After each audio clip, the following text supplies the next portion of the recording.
Welcome to All Home Care Matters, the show where we discuss all things home care, with discussions on important age-related matters and topics. Brought to you by Enriched Life Home Care Services, the #1 rated home care provider in Michigan by Top Rated Local.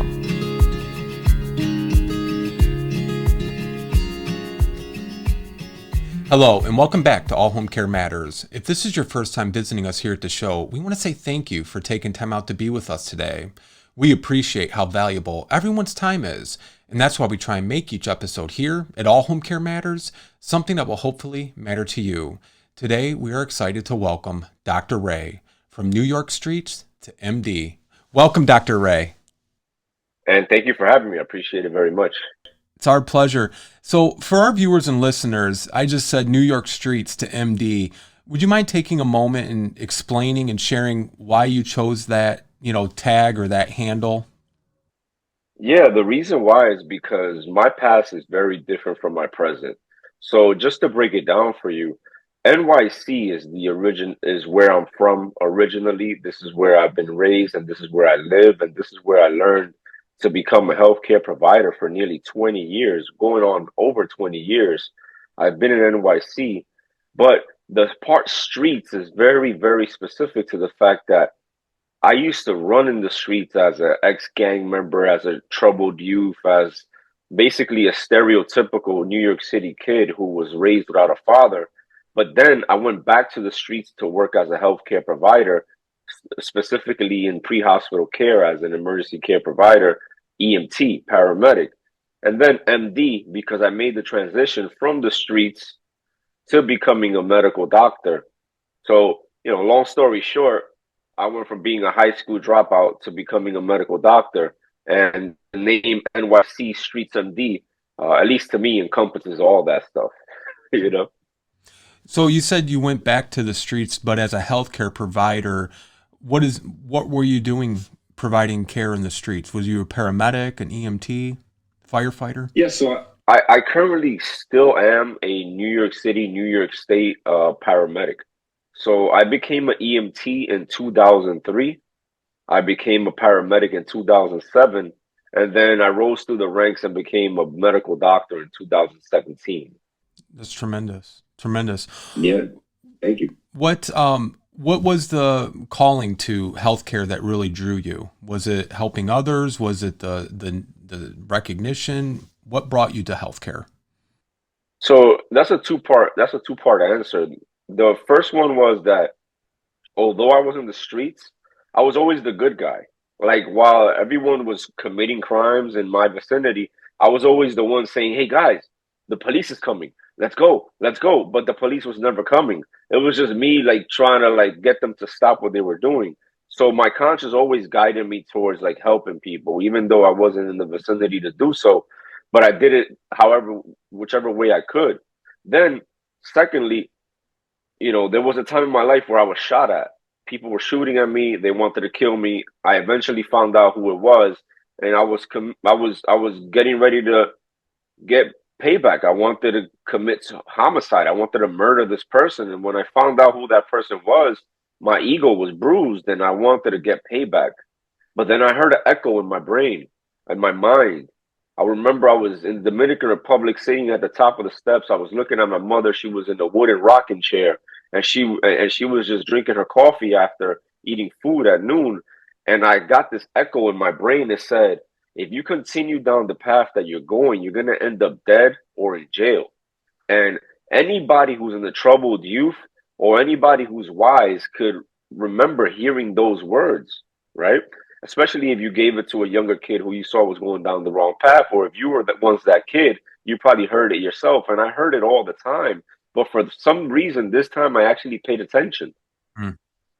The voice came into my head as an echo. And then I actually paid attention to it because I heard it before, but never really paid no mind to it. And as the payback was materializing and everything was getting put into place, I mean, I had a team of deported gang members ready to help me do this thing, because we were part of the same faction. And then eventually, I paid attention to the thought, and I thought to myself, "Wow, I really got to snap out of this because I am going to end up dead or in jail." I was wise enough to. Go ahead. Sorry, I just you mentioned, visiting with your mom was in the Dominican Republic and you were at the top of the steps when you started hearing this voice.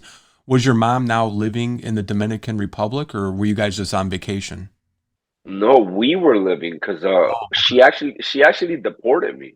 My okay. mother my mother became a I mean I was born and raised here in the States, so I have a United States citizenship, but she deported me. This is something that Caribbean parents do, where if a lot of times if the kid is misbehaving, they go ahead and transport the kid back to their country of origin, the mother's motherland, so we could appreciate like running water, so Yeah. we could appreciate like electricity and things along those lines. So basically, while I was there, that's when it happened. Like I was being shot at in the Dominican Republic. Because think about it, I get over there. This is post 9/11. I'm wearing gang beads. I'm all over the place, and these guys are like, "Who's this foreigner?" Like they don't have strict gun laws in the Caribbean, so they had their version of showing me what's what, and it worked. Not immediately, but eventually, when I was sitting on top of those steps, then immediately after, I had the idea of I needed to stay busy. I needed a job. I needed to find something to do so I could avoid this fate that I was going towards. So I decided to become a first responder. Then my options as a first responder, I was like, police officer, nah. Police officers are not my best friends right now, right? Right. Firefighter, nah, I'm not crazy about running into a burning building. And then I thought, paramedic. Yeah, those guys always help my grandmother. Those guys always help my grandmother because I was a home care.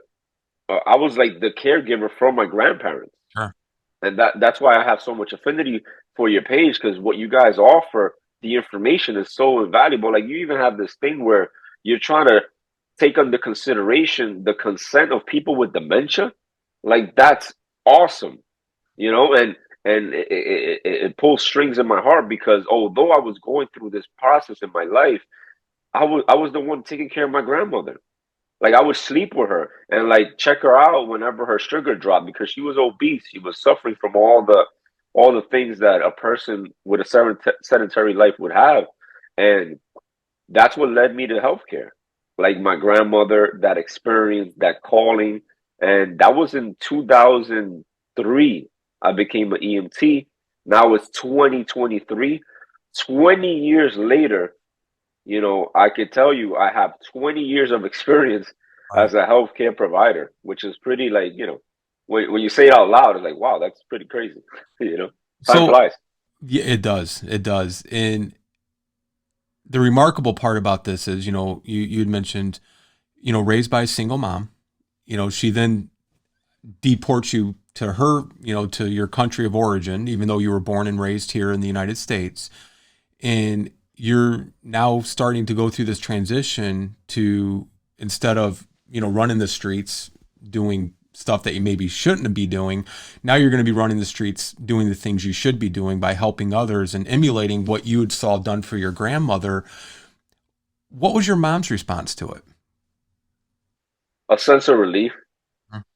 Eventually, my mother went from accepting the fact that I was the black sheep of the family, but not giving up on me, to then showing me off. Like it was to the point where she would tell everybody, like, "Hey, my son is in medical school. Hey, my son is a paramedic. Hey, my son is a healthcare provider.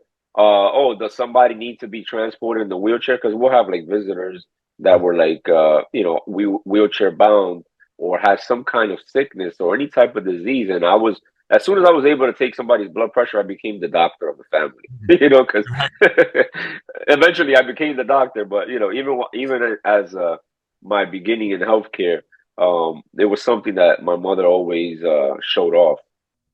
How's your mom today? She's awesome. She's awesome. She's approaching 70.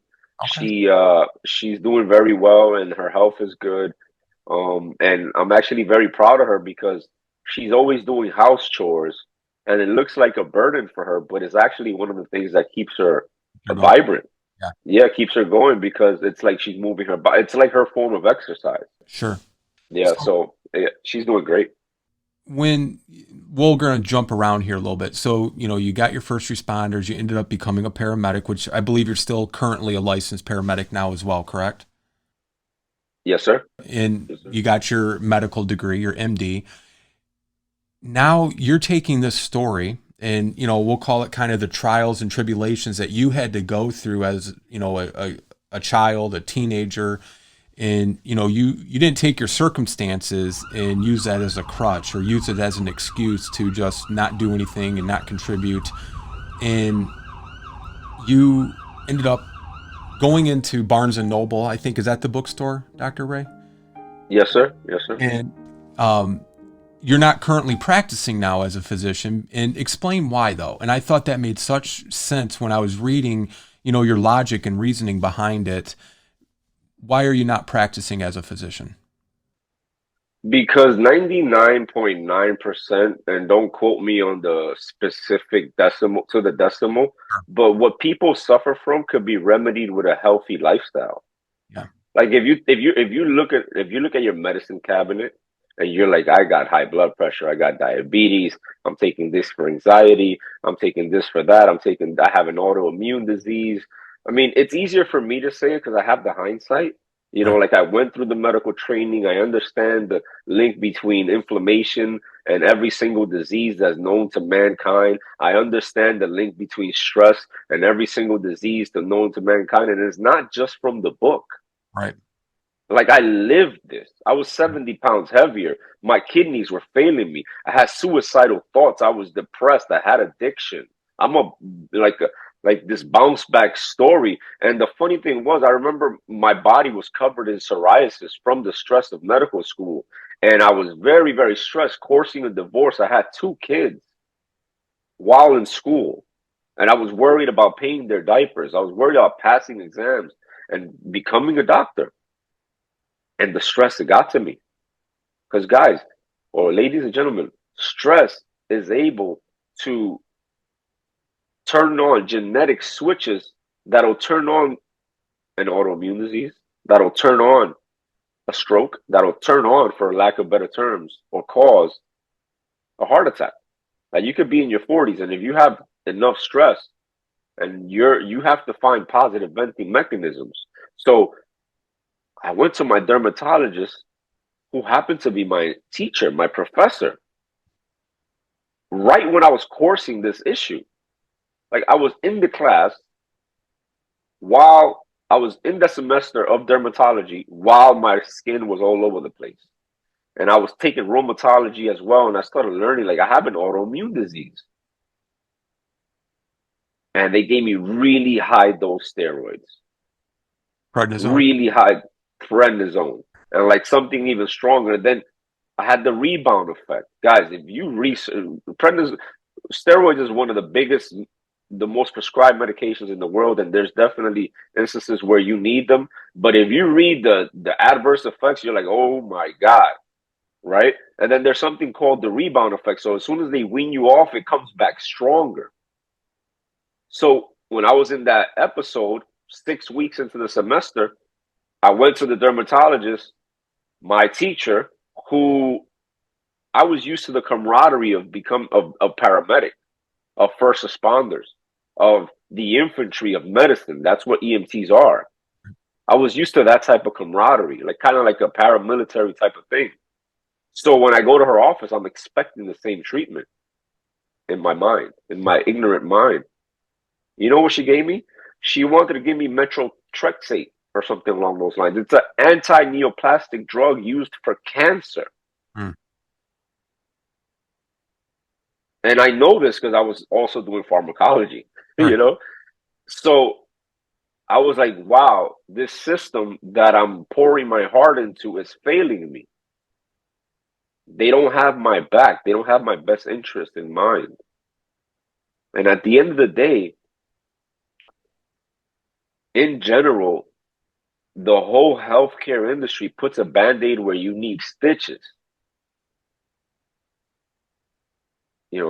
Please don't let that go over your head. There's things that need to be taken under consideration. Number one, your health is your responsibility, Right. not the doctor's.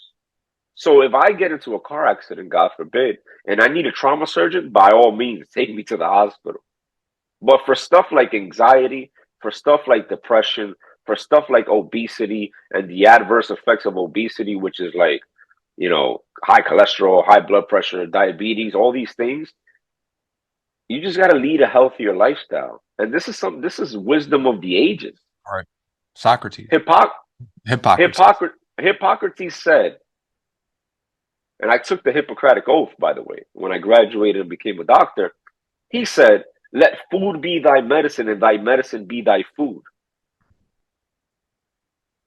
And it's like, boom. So let food be your medicine and let the medicine be your food. So what that means is, and by the way, I would add to that, I would supplement that. You need to move your body. It's not just your diet. You also need to move your body. You also need to have a can-do positive mental attitude. Because if you have two people diagnosed with terminal cancer, the one with a positive mental attitude has a better prognosis than the one with the negative mental attitude. So that's a testament of how important your mindset is. You need to reduce your stress.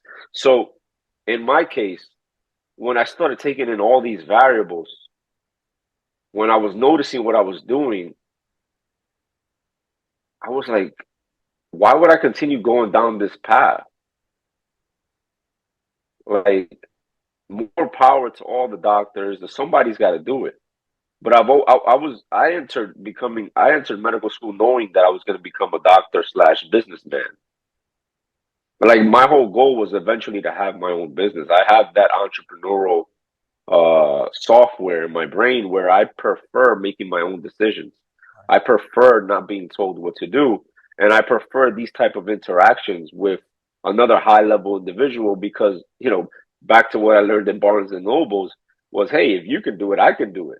Absolutely. And you just have to find a way to, communicate and just be, lead with value and things along those lines.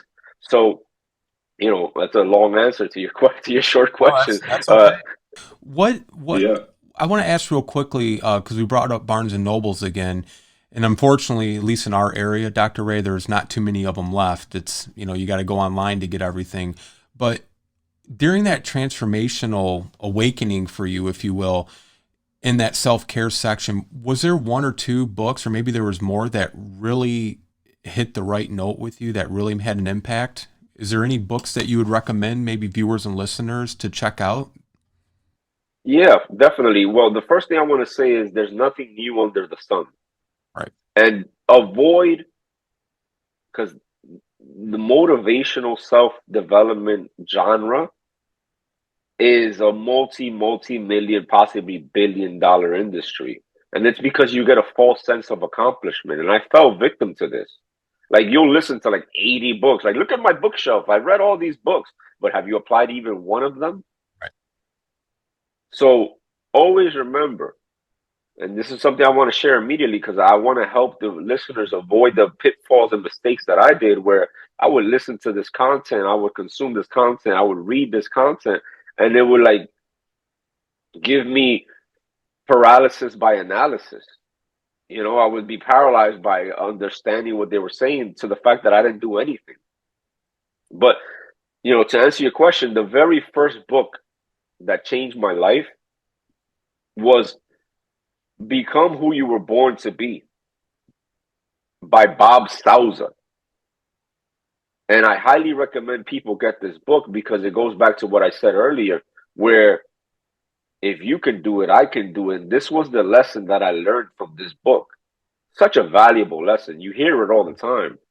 If you can do it, I can do it. If it's been done, you can be done. But when you hear such powerful words, such dense comments, you need to like really internalize them, understand them, like literally squeeze out every piece of wisdom from them. And that's what I did with this book. This book, every single chapter has a rags to riches story.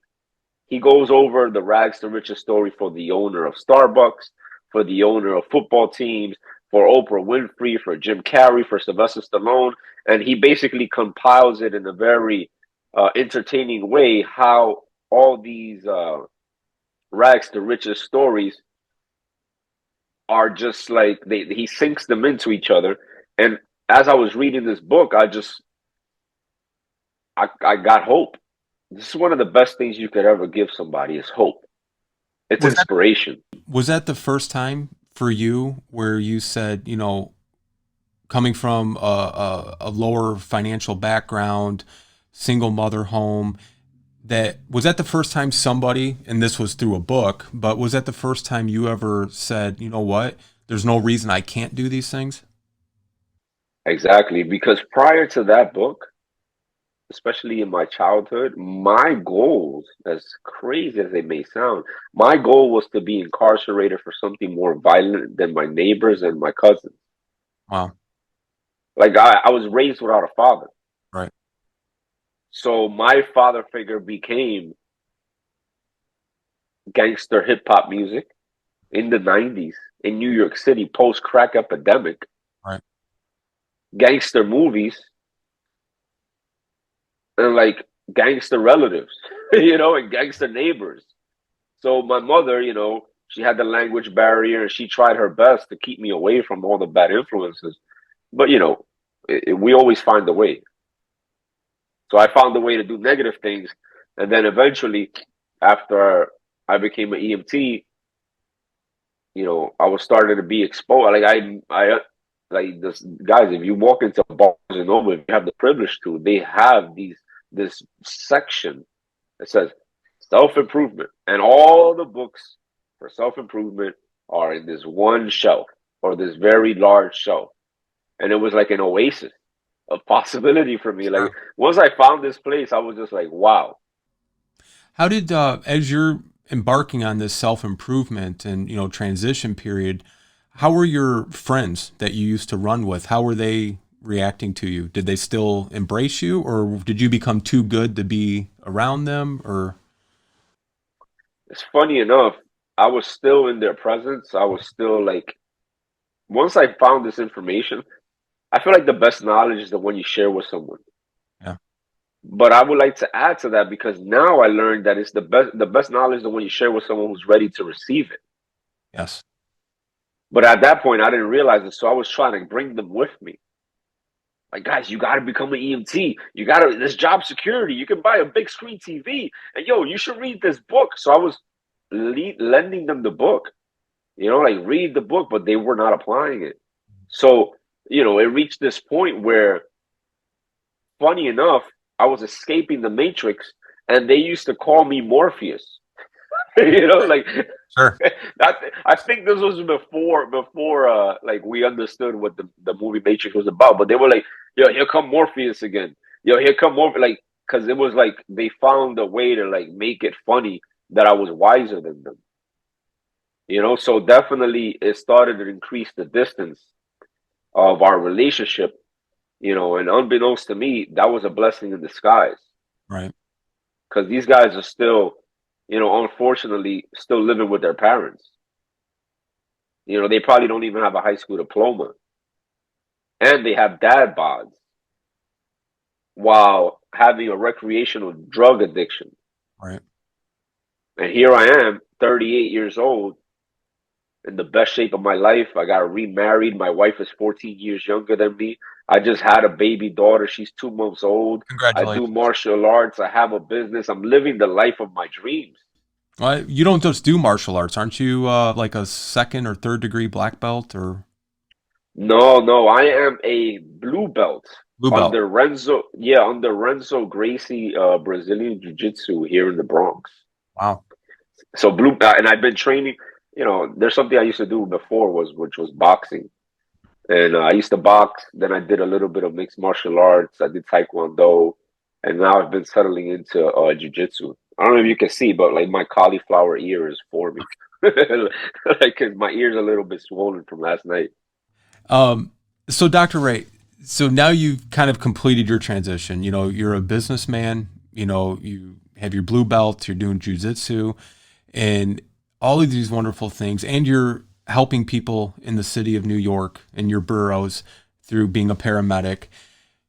But I think one of the biggest testaments to what your story has provided, you mentioned some of your friends, you were sharing the message, you were sharing the book, but they weren't ready to receive it. And people can go to your Instagram page, which will have the link up in some images of you doing this work.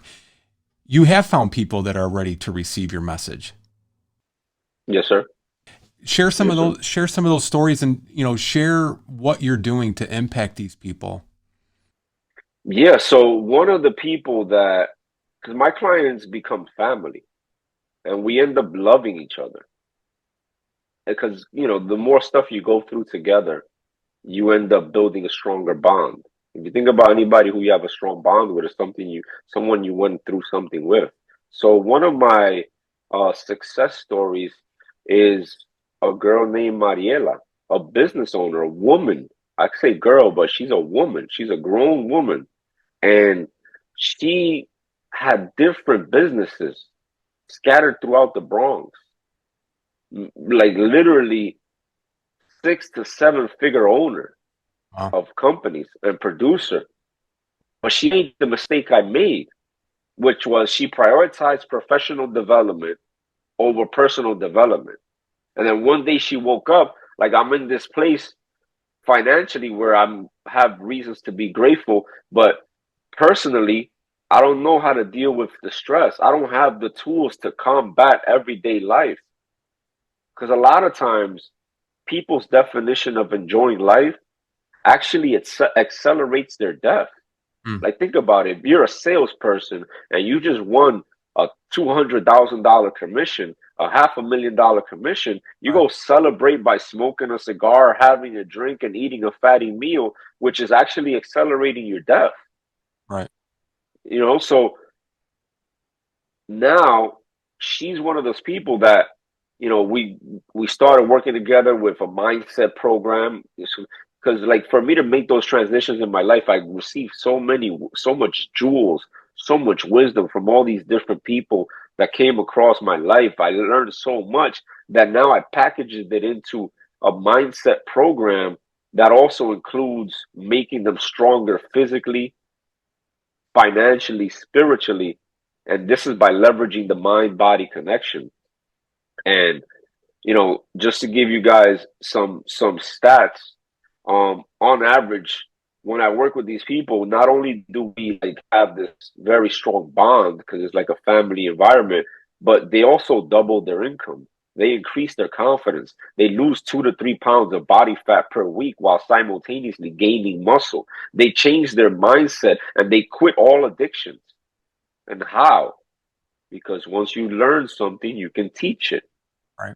I learned how to do those things. You know what I mean? So now it's like a mentorship type of thing where I help people reach the same result. And it's not so much, there's a monetary portion to it, but to me, I just love when someone comes up to me and is like, hey, listen, I tuned into your YouTube channel and you don't know this, but you motivated me to become an EMT. Wow. You motivated me to become a paramedic. And this person's in Idaho, and it's like, wow, through sharing the same way you and I are doing and just giving guidance and providing value, you don't know what trickle down ripple effect it has. Right. You're planting good seeds of karma. So there's a community in Idaho right now being serviced by John the paramedic, because John the paramedic resonated with my story. Right. So when I speak about my clients, these are fathers, these are mothers, these are thought leaders in their community. So if I'm able to share with them the experience that I've acquired that works, I understand the ripple effect that it has for humanity. Right. So anybody out there who's listening and you have information, by all means, find a way to share it. Have you considered writing your own book? Yeah, definitely. I wrote a very small ebook. Okay. It was number one in emergency medicine on Amazon, briefly. but it's more catered to like to EMTs. But yeah, I've heard suggestions that I should write like a book about my life for sure. Well, I think that would come full circle. There might be another Dr. Ray walking into a Barnes and Noble one day and, picking up the self-care, self-improvement book that you had written. Yeah, I appreciate that. But the thing with me is like I don't know if I'm shooting myself in the foot, but I feel that I'm just getting started. And that could be Like I like I appreciate the suggestion and I know where you're coming from, but like I got this chip, this software in my brain where like ambitious people we're never satisfied. that's true. We're happily dissatisfied. This is something my mentor told me. And by the way, my people, don't try to figure it out on your own. This is one of the dumbest things you can do. If I want to open up a successful podcast about helping people transition from the hospital setting to the home setting, I know who to speak to, right? This is like perfect example. I'll just ask for guidance. So people, please leave your ego at the door. If you have a weakness in one part of your life, find someone who has turned that weakness into a strength and let them guide you. So, my mentor, I'm a mentor who has a mentor. He has his own mentor. There's different levels. You know what I mean? And what I wanted to say was one of the quotes is be happily dissatisfied. So I live in this apartment. I have a fireplace. I have a really nice car. I have a beautiful existence, All but right. there's more to be done. So, I guess when I'm further along, because you got to be undeniable, like just in all areas of life. Right. Like, here's this guy talking about money, yet he doesn't show us a bank statement, or like, here's this guy talking about health, but take your shirt off. Like, Right. like if you're, I remember I was in the sauna and there was a nephrologist there just talking about health. And he's all fat.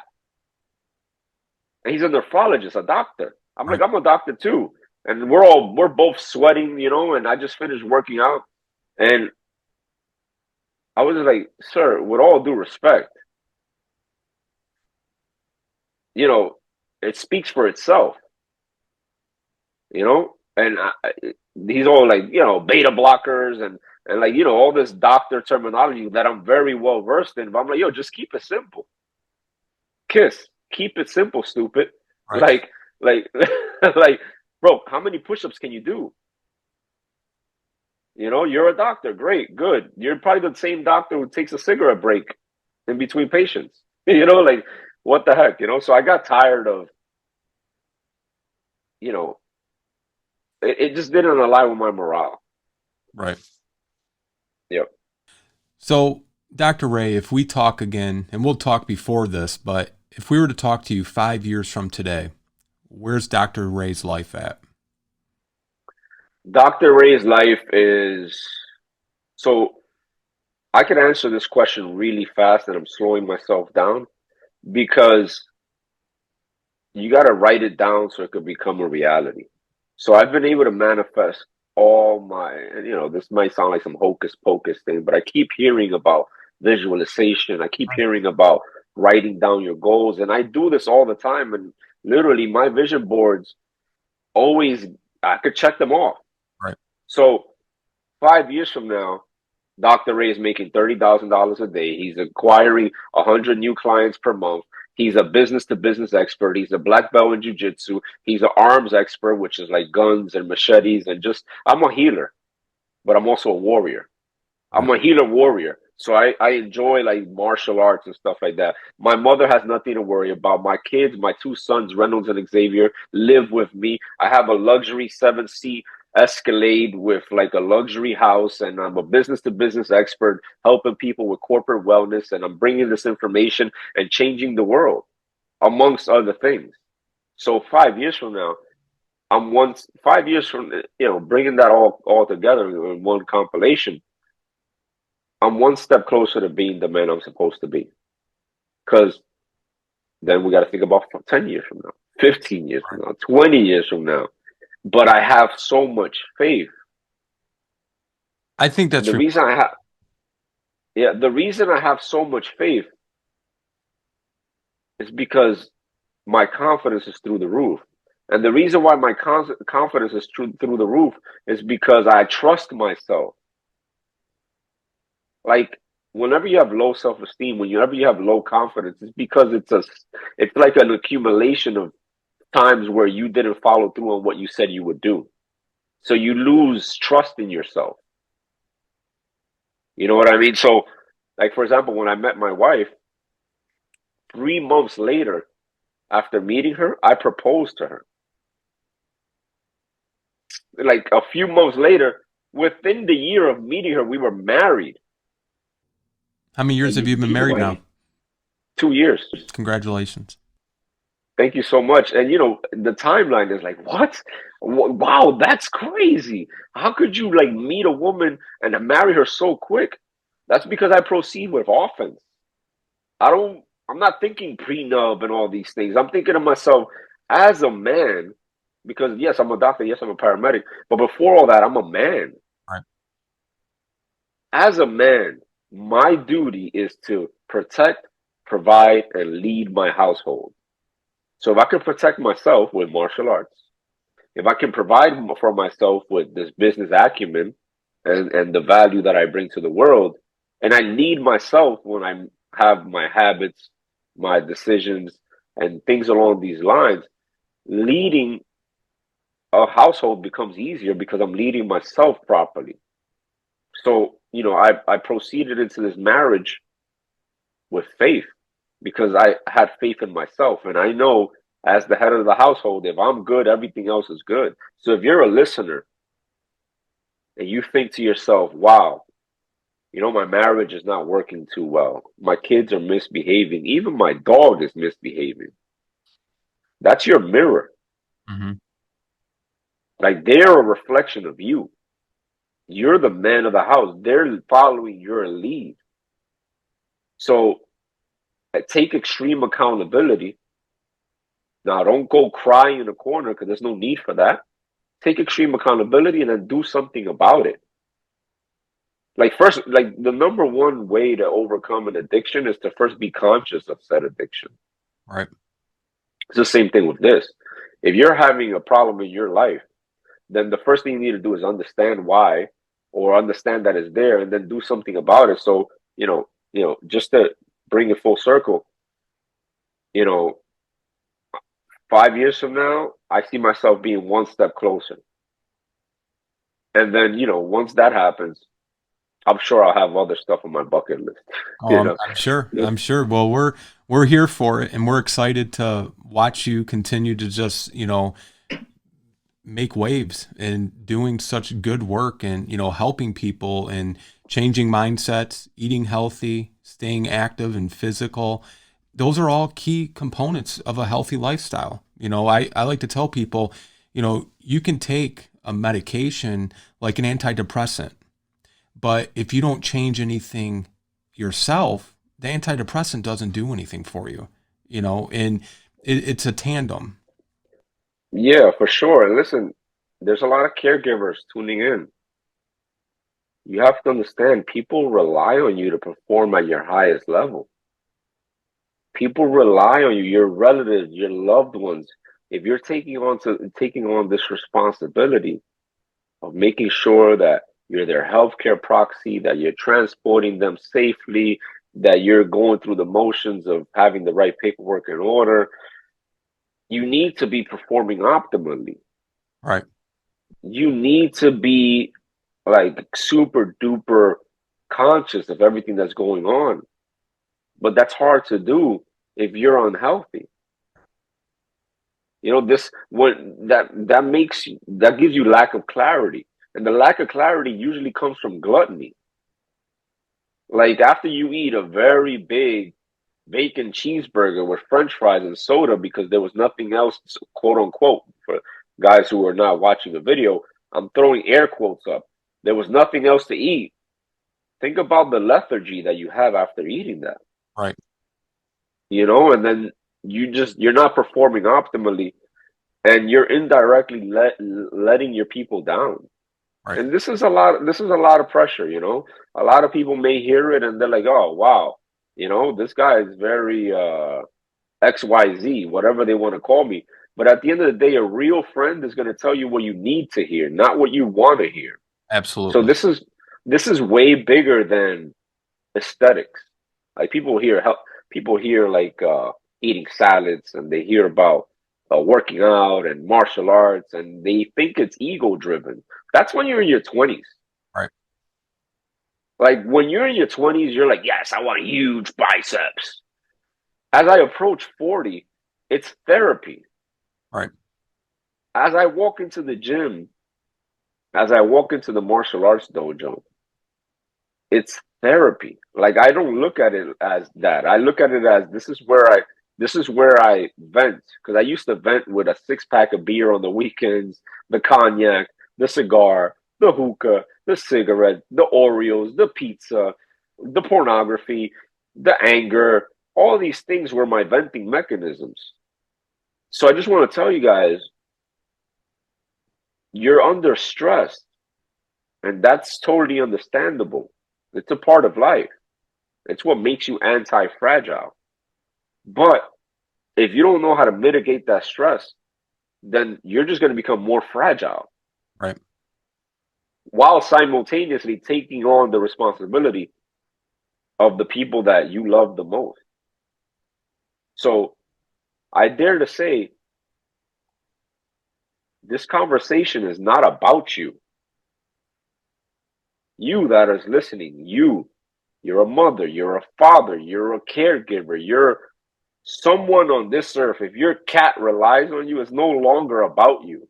You Right. need to get yourself out of the equation and become your best version of yourself for those that rely on you, because there's something that humans are able to do. And usually we do it for the people we love, but we won't do it for ourselves. Like if you leave it to me, I'd rather just watch movies, eat popcorn, and order pizza, Right. But then I use my kids, I use my wife, I use my mother as an emotional motivation. Like do you know the burning I have behind me, big brother, where it's like, damn, my mother's approaching 70. I don't want her to go to a nursing home. She doesn't work anymore. I pay her bills. So I'm like, I really got to become even more productive. So I get myself out of the equation instead of worrying about what's to come, because it's inevitable, like you've mentioned time and time again. You eventually will be a caregiver. And I just use that as emotional motivation. Because again, it's not about me, it's not about my feelings, it's about me providing for my mother what she provided for me. And the best feeling in the world is not having, and this, they may rub people the wrong way, but if you can, avoid having your parents and the people you love in a nursing home. I would agree with that.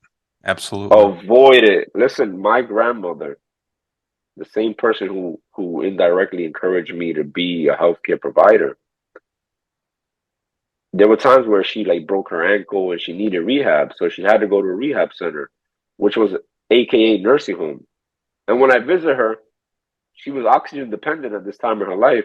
When I went to visit her, she was not on oxygen. Mm. Sitting in a wheelchair, just hanging out, not on oxygen. Why? And it's not even the nurse's fault. Sometimes they're overworked. Right. They're underpaid. They're stressed themselves. They're overweight themselves. Yeah. They're on their feet. And it'll be like a whole floor of patients for one nurse. And that's the truth. So it's not even that the nurse is, there's times where people are abusive to elderly people. So I'm not saying that's what's happening. I'm just saying, if you can take your the person you love to your house, that's the ideal situation, because all home care matters. Like home care is what matters. Right. Absolutely. And I'm sure you have some stories during COVID where families couldn't visit these facilities, because I know we do. And I mean, it was just a lot of horrific situations and just a lot of outcomes that were just really devastating for families because they didn't know what was going on. They couldn't go and check, and unless you were a healthcare provider, you weren't going in these facilities for a long time. Yeah, it's horrible. It's horrible. The COVID and those times for me were very impactful. Yeah. Like literally watching those freezers, it was like I forgot what the name for it is. Basically like a trailer slash freezer. The like the back portion of a 18-wheeler As a would mobile just be, morgue. yeah, mobile morgue basically. Yeah. Like basically you see the turbines in the freezer spinning, and you just see just stacks and stacks and stacks and stacks of bodies. During the height of the pandemic. And again, I'm in New York City, guys, in a non-tourist location. Like I work in the South Bronx. Yeah. Just to give you some perspective, I became a doctor in the Dominican Republic. Like I don't work at a country club. Right. Like literally, I work in the Mecca of the world. I'm from the Mecca of the world, and this is one of the places that was hit the hardest with COVID because of the overpopulation. And yeah, but I feel like the person who's respected the most is a person who goes through adversity and comes out stronger on the other side. I agree. So, you have to be an alchemist, like the book says, where you have to turn lead into gold. As hard as it is, but it's pretty simple, actually. You just need the right blueprint, Right. Yeah, but again, guys, if you can, you learn more about the basics. Like something as simple as macronutrient manipulation. Macronutrients are protein, fat, and carbohydrates. If you manipulate those correctly, there's things that could become reversible, like chronic diseases that could become reversible or at least manageable. Right. Absolutely. You may not be able to reverse it because the person may be too far along, but you could at least mitigate the damage. Right.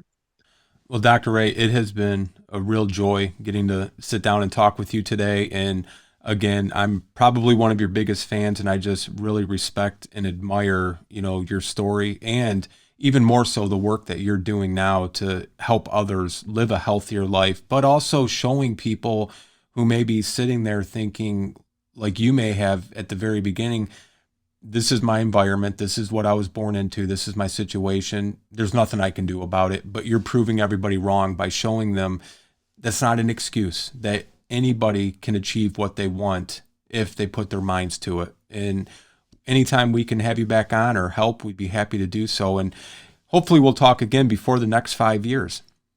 Definitely. I'm here for you. And, I would like to say that the feelings are mutual. Thank you for what you do. Thank you to your team, everyone who's listening, because I said it on my Instagram, the information you offer and that your team is helping you offer it's life-changing, and it provides clarity. It provides clarity in the time of confusion, because a lot of times they have no idea about healthcare. They don't. And here you are breaking all this stuff down at a high level with high production quality, and it's awesome stuff. So thank you for having me. Our And pleasure. thank all the people behind the scenes that are also helping you. And I'm here for you as well. Thank you so much. And congratulations again on that new baby. Yeah, thank you. Her name is Dahlia. Dahlia. Well, hello, Dahlia, and hopefully you let mommy and daddy get some sleep. Thank you, sir. Thank you, Dr. Ray. God bless. You as well.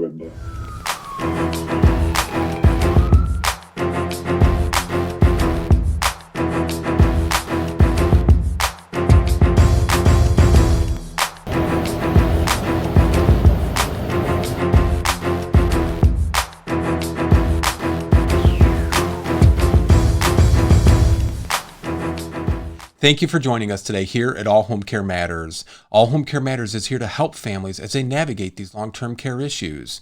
we invite you to visit us at allhomecarematters.com, where there's a private, secure, fillable form where you can give us feedback, show ideas, or if you have questions. Every form is read and responded to. And remember, you can listen to the show on any of your favorite podcast streaming platforms or watch the show on our official YouTube channel. Just make sure to hit that subscribe button so that you never miss an episode. We'd also like to say thank you again to Dr. Ray. Thank you so much, and we look forward to seeing you next time here at All Home Care Matters. Thank you for joining us today. We look forward to you joining us again on another episode of All Home Care Matters. To learn more about the show and to connect with us, visit us at allhomecarematters.com.